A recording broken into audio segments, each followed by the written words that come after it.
Open ಆಗಿ press meet ಕರೆದು ಒಬ್ರನ್ನೊಬ್ರು ಬಾಯಿಗೆ ಬಂದಂಗೆ ಮಾತಾಡ್ಕೊಳ್ಳೋ ರೇಂಜ್ಗೆ ಹೋಗಿದೆ. ಕೊನೆಗೆ ಎಲ್ಲಿ ಅಂತಂದರೆ ಅವರಿಬ್ಬರು ಮನೆ ಅಕ್ಕಪಕ್ಕ ಇರೋದು, ಒಂದೇ ಥರದ ಮನೆಗಳನ್ನೇನೋ ಕಟ್ಕೊಂಡಿದ್ರು. ಆ ಮನೆ ಮಧ್ಯದಲ್ಲಿ ಗೋಡೆ ಎಪ್ಸಿರಂತೀಗ.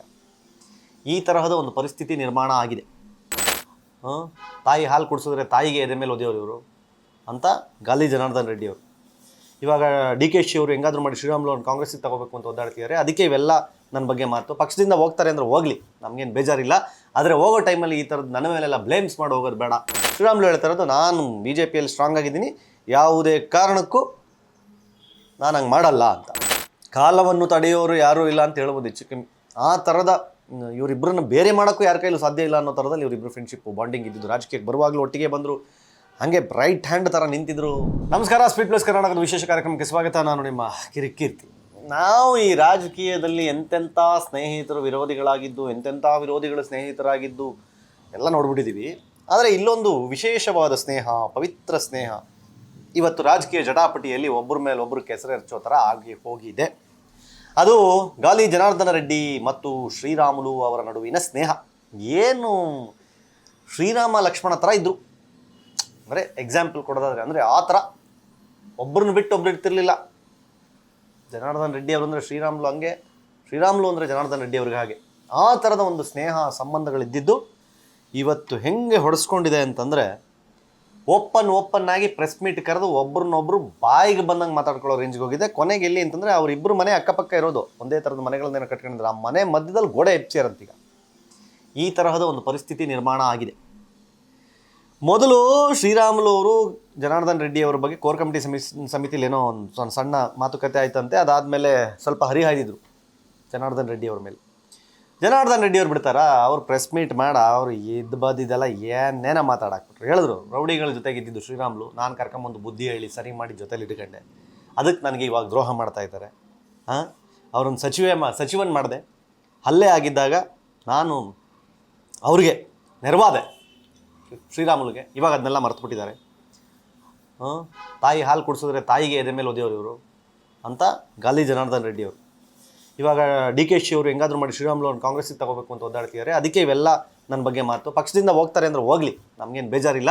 ಆದರೆ ಹೋಗೋ ಟೈಮಲ್ಲಿ ಈ ಥರದ್ದು ನನ್ನ ಮೇಲೆಲ್ಲ ಬ್ಲೇಮ್ಸ್ ಮಾಡಿ ಹೋಗೋದು ಬೇಡ ಅಂತ ಗಾಲಿ ಜನಾರ್ದನ್ ರೆಡ್ಡಿ ಅವರು. ಆ ಕಡೆ ಅವರು, ನಾನೇನು ಬೀದಿಲಿ ಇದು ಬಂದವನಲ್ಲ, ನಾನು ರಾಜಕೀಯದ ಹಿನ್ನೆಲೆ ಇರೋ ಕುಟುಂಬದಿಂದನೇ ಬಂದವನು ಅಂತ ಶ್ರೀರಾಮುಲು ಅವರು.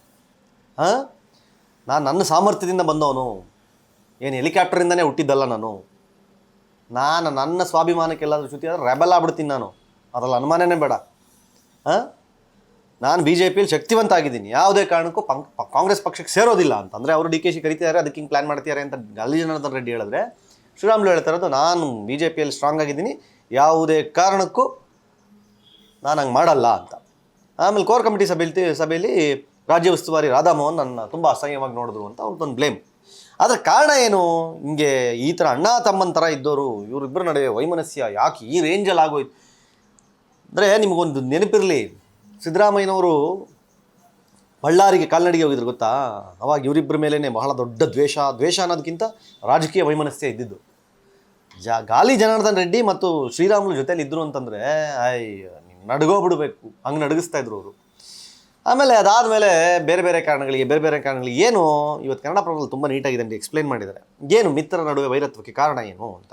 ಜೀವದ ಗೆಳೆಯರ ನಡುವಿನ ವೈರತ್ವಕ್ಕೆ ಮೊದಲ ಕಾರಣ ಬಳ್ಳಾರಿಯ ಹೊಸ ಕಾಲನಿ ಪಾಲುದಾರಿಕೆ ವಿಚಾರ ಅನ್ನೋದು, ಒಂದು ಕಾಲನಿಗೆ ರಿಲೇಟೆಡ್ ಅಲ್ಲಿ ಪಾರ್ಟ್ನರ್ಶಿಪ್ ವಿಚಾರದಲ್ಲಿ ಇವರಿಬ್ಬರ ನಡುವೆ ಏನೋ ಮಿಸ್ಅಂಡರ್ಸ್ಟ್ಯಾಂಡಿಂಗ್ ಬಂದಿರೋದೇ ಮೊದಲ ಕಾರಣ ಅಂತ ಹೇಳ್ತಾ ಇದ್ದಾರೆ.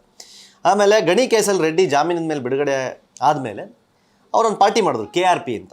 ನೀವೆಲ್ಲ ಗೊತ್ತಿರ್ಬೋದು, KRP ಅಂತ ಒಂದು ಪಾರ್ಟಿ ಮಾಡಿ ಕಂಟೆಸ್ಟ್ ಮಾಡಿದ್ರು ಅವರು ಮೇಲ್ಗಡೆ ನಾರ್ತ್ ಕರ್ನಾಟಕದ ಒಂದು ತಾಲೂಕಿನಿಂದ. ಸೊ ಅಲ್ಲಿ ಅವ್ರ ಪಕ್ಷ ಮಾಡಿದಾಗ ಶ್ರೀರಾಮುಲು ಅವ್ರ ಜೊತೆಲಿ ಹೋಗಲಿಲ್ಲ. ಅದು ಭಾಳ ಟ್ರಿಗರ್ ಆಗಿತ್ತು ಶ್ರೀರಾಮುಲು ಅವರಿಗೆ, ಗಾಲಿ ಜನಾರ್ದನ್ ರೆಡ್ಡಿಗೆ. ನಾನು ಪಾರ್ಟಿ ಮಾಡಿದ್ದೀನಿ, ಶ್ರೀರಾಮುಲು ಜೊತೆಗೆ ಬರ್ತಾ ಇಲ್ವಲ್ಲ ಅಂತ ಒಂದು ಬೇಜಾರಾಗಿತ್ತು. ಆಮೇಲೆ ಸುಪ್ರೀಂ ಕೋರ್ಟ್ ಪರ್ಮಿಷನ್ ಕೊಡುತ್ತಲ್ಲ ಬಳ್ಳಾರಿಗೆ ಹೋಗ್ಬೋದು ಅಂತ ಗಾಲಿ ಜನಾರ್ದನ್ ರೆಡ್ಡಿ ಅವರಿಗೆ. ಆವಾಗ ಬಳ್ಳಾರಿಗೆ ಭಾಳ ವರ್ಷಗಳ ನಂತರ ಗಾಲಿ ಜನಾರ್ದನ್ ರೆಡ್ಡಿ ಅವರು ಬಂದಾಗ ಶ್ರೀರಾಮುಲು ಅವರು ಅವ್ರನ್ನ ಸ್ವಾಗತ ಮಾಡಲಿಕ್ಕೆ ಹೋಗಲಿಲ್ಲ. ಅದು ಒಂದು ಕೋಪ ಇತ್ತು ಗಾಲಿ ಜನಾರ್ದನ್ ರೆಡ್ಡಿ ಅವರಿಗೆ.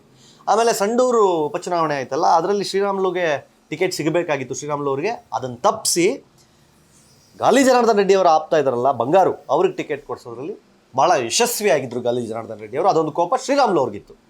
ನನಗೆ ಟಿಕೆಟ್ ಸಿಕ್ತಿತ್ತು ಸಂಡೂರಲ್ಲಿ, ತಪ್ಪಿಸ್ಬಿಟ್ರು ಟಿಕೆಟ್ನ ಅಂತ. ಆಮೇಲೆ ಉಪಚುನಾವಣೆಯಲ್ಲಿ ಬಂಗಾರು ನಿಲ್ಲಿಸಿದ ಮೇಲೆ ಶ್ರೀರಾಮುಲು ಅವ್ರು ಬಂದಲ್ಲಿ ಸಪೋರ್ಟ್ ಮಾಡಬೇಕಾಗಿತ್ತು ಬಂಗಾರಿಗೆ ಅಂತ ಎಕ್ಸ್ಪೆಕ್ಟ್ ಮಾಡಿದರು. ಆದರೆ ಶ್ರೀರಾಮುಲು ಅವ್ರು ಬಂದು ಶ್ರಮಿಸಲಿಲ್ಲ, ಗೆಲ್ಸೋಕ್ಕೆ ಪ್ರಯತ್ನ ಪಡಲಿಲ್ಲ ಅನ್ನುವ ಕಾರಣಕ್ಕೆ ಇವರಿಬ್ಬರ ನಡುವೆ ಕೋಪ ನಡೀತಾ ಇದೆ. ಮುಸುಕಿನ ಗುದ್ದಾಟ ಥರ ಇದ್ದಿದ್ದು ಇದು ಓಪನಾಗಿ ಬಂದಿದೆ, ನೇರ ಹೊಡೆದಾಟಕ್ಕೆ ಬಿದ್ದಿದೆ. ನಾನು ಈಗ ಪರ್ಸ್ನಲಿ ನಾನು ಗಾಲಿ ಜನಾರ್ದನ್ ರೆಡ್ಡಿ ಅವ್ರನ್ನ ಇಲ್ಲೇ ಬೆಂಗಳೂರಲ್ಲಿ ಒಂದ್ಸಲಿ ಭೇಟಿ ಮಾಡೋಕ್ಕೆ ಹೋದಾಗ ಶ್ರೀರಾಮುಲು ಅವ್ರ ಜೊತೆಲೇ ಇದ್ದರು. ಯಾವುದೇ ನಿರ್ಧಾರಗಳನ್ನು ತೆಗೆದುಕೊಳ್ಳುವ ಸಮಯದಲ್ಲೂ ಸಹಿತ ಅವರಿಬ್ಬರು ಅಂದರೆ ಏಕಪಕ್ಷೀಯ ನಿರ್ಧಾರಗಳಿಲ್ಲ, ಇಬ್ಬರು ಡಿಸೈಡ್ ಮಾಡಿ, ಇಬ್ಬರು ಮಾತಾಡಿ, ಇಬ್ಬರು ಕೂತು ಡಿಸೈಡ್ ಮಾಡ್ತಾಯಿದ್ರು ಪ್ರತಿಯೊಂದಕ್ಕೂ ಸಹಿತ. ಅಂದರೆ ರೈಟ್ ಲೆಫ್ಟ್ ಥರ, ಅವ್ರಿಗೆ ಇವ್ರಿಗೆ ರೈಟು, ಇವ್ರು ಅವ್ರಿಗೆ ಲೆಫ್ಟು ಅನ್ನೋ ಥರನೇ ಇದ್ದಿದ್ದು. ಸೊ ಹೀಗಿರುವ ಜನಾರ್ದನ್ ರೆಡ್ಡಿ ಅವರು ಮತ್ತು ಶ್ರೀರಾಮುಲು ಅವರು ಈಗ ಏಕಾಏಕಿ ಅಂದರೆ ಒಂಥರ ವೈಮನಸ್ಯ ಯಾವ ಲೆವೆಲ್ ಅಂತ ಹೇಳೋದಲ್ಲ, ಇಬ್ಬರು ಮನೆ ಮಧ್ಯದಲ್ಲಿ ಗೋಡೆ ಎತ್ತೋ ಲೆವೆಲಿಗೆ ಬಂದುಬಿಟ್ಟಿದೆ ಈಗ. ಸೊ ಬಳ್ಳಾರಿ ಅಂಗಳದಲ್ಲಿ ರಾಜಕೀಯದಲ್ಲಿ ಇವಾಗ ಕೊತ ಕುದಿತಾ ಇದೆ. ಸದ್ಯಕ್ಕೆ ಆಸ್ ಆಫ್ನ ಇಬ್ಬರು ಒಂದೇ ಪಾರ್ಟಿಯಲ್ಲಿದ್ದರೂ ಸಹಿತ ಮೇಲ್ನೋಟಕ್ಕೆ ಈ ಮುನಿಸಿನಿಂದಾಗಿ ಅವರು ಪಕ್ಷ ಬಿಟ್ಟು ಹೋಗಬಹುದಾದ ಸಾಧ್ಯತೆಗಳಿರಬಹುದಾ, ಅಥವಾ ಡಿ ಕೆ ಶಿ ಅವರು ನಿಜವಾಗ್ಲೂ ಅಪ್ರೋಚ್ ಮಾಡಿದಾರಾ ಅನ್ನೋದೊಂದು ಪ್ರಶ್ನೆ ಇದ್ದರೆ, ಮತ್ತೊಂದು ಕಡೆ ಶ್ರೀರಾಮುಲು ಅವರು ನೇರವಾಗಿ ಹೇಳ್ತಾ ಇದ್ದಾರೆ, ನಾನು ಪಕ್ಷದಲ್ಲಿ ಸ್ಟ್ರಾಂಗ್ ಆಗಿದ್ದೀನಿ, ನಾನು ಯಾವುದೇ ಕಾರಣಕ್ಕೂ ಯಾರಿಗೋಸ್ಕರನೋ ಪಕ್ಷ ಬಿಟ್ಟು ಹೋಗಬೇಕಾಗಿಲ್ಲ ನಾನು ಅಂತ ಹೇಳ್ತಾ ಇದ್ದಾರೆ. ಬಟ್ ಯಾರು ಸರಿ ಯಾರು ತಪ್ಪು ಗೊತ್ತಿಲ್ಲ. ಬಟ್ ಒಂದಂತೂ ಸತ್ಯ, ರಾಜಕೀಯದಲ್ಲಿ ಯಾರು ಯಾವ ಟೈಮಲ್ಲಿ ಬೇಕಾದರೂ ಅಣ್ಣ ತಮ್ಮ ದಾಯಾದಿಗಳಾಗ್ತಾರೆ, ದಾಯಾದಿಗಳು ಫ್ರೆಂಡ್ಸ್ ಆಗ್ತಾರೆ, ಶತ್ರುಗಳಾಗ್ತಾರೆ, ಶತ್ರುಗಳ ಮಿತ್ರರಾಗ್ತಾರೆ. ರಾಜಕೀಯ ಲಾಭ ಅಥವಾ ರಾಜಕೀಯದ ವಿಚಾರ, ರಾಜಕೀಯದ ರೂಟ್ಗಳು ಚೇಂಜ್ ಆಗಬೇಕು ಅಂತಂದರೆ ಯಾವ ಟೈಮಲ್ಲಿ ಏನು ಬೇಕಾದರೂ ಆಗಬಹುದು ಅನ್ನೋದಕ್ಕೆ ಒಂದು ಸ್ಪಷ್ಟ ಉದಾಹರಣೆ. ನಾನು ಹೇಳ್ತಾ ಇರೋದು ಕರ್ನಾಟಕ ರಾಜಕಾರಣ ಕಂಡ ಅತ್ಯಂತ ಆಪ್ತ ಗೆಳೆಯರಲ್ಲಿ ಒಬ್ಬರು ಇವರಿಬ್ಬರು. ಕಾಲವನ್ನು ತಡೆಯೋರು ಯಾರೂ ಇಲ್ಲ ಅಂತ ಹೇಳ್ಬೋದು ಹೆಚ್ಚು ಕಮ್ಮಿ.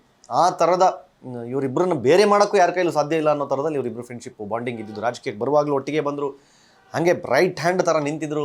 ಗಾಲಿ ಜನಾರ್ದನ್ ರೆಡ್ಡಿ ಅವರಿಗೆ ಒಂದು ಧೂಳು ಸಹಿತ ಸೋಗದೆ ಇರೋ ಥರ ಶ್ರೀರಾಮುಲು ಅವ್ರು ನೋಡಿಕೊಂಡ್ರು. ಶ್ರೀರಾಮುಲು ಅವ್ರಿಗೂ ಯಾವುದೇ ತೊಂದರೆ ಆಗದಿರೋ ಥರ ಅವ್ರ ಮೇಲೆ ಯಾರಾದರೂ ಹಲ್ಲೇನೋ ಮತ್ತೊಂದೇನೋ ಆದ ತಕ್ಷಣ ನಾನಿದ್ದೀನಿ ಅಂತೇಳಿ ಇವರು ತೊಡೆ ತಟ್ಟಿ ಗಾಲಿ ಜನಾರ್ದನ್ ರೆಡ್ಡಿ ಅವ್ರು ನಿಂತ್ಕೊಳ್ಳೋರು. ಹೀಗಿರುವ ಇವರ ಸ್ನೇಹಕ್ಕೆ ಯಾರು ಕಣ್ಣು ಬಿತ್ತೋ ಏನೋ ಗೊತ್ತಿಲ್ಲ. ಸದ್ಯಕ್ಕಂತೂ ಇಬ್ಬರು ಕಿತ್ತಾಡ್ತಾ ಇದ್ದಾರೆ, ಓಪನ್ ಕಿತ್ತಾಡ್ತಾ ಇದ್ದಾರೆ. ಅವರಿಂದ ನನಗೇನೂ ಆಗಿಲ್ಲ, ನನ್ನಿಂದ ಅವ್ರಿಗೇನೂ ಆಗಿಲ್ಲ ಅನ್ನೋ ಥರದಲ್ಲಿ ಕಿತ್ತಾಡಿಕೊಂಡು ಒಂಥರ ಬೀದಿ ಜಗಳ ಆಗಿದೆ, ಇದೀಗ ರಂಪಾಟ ಆಗಿದೆ.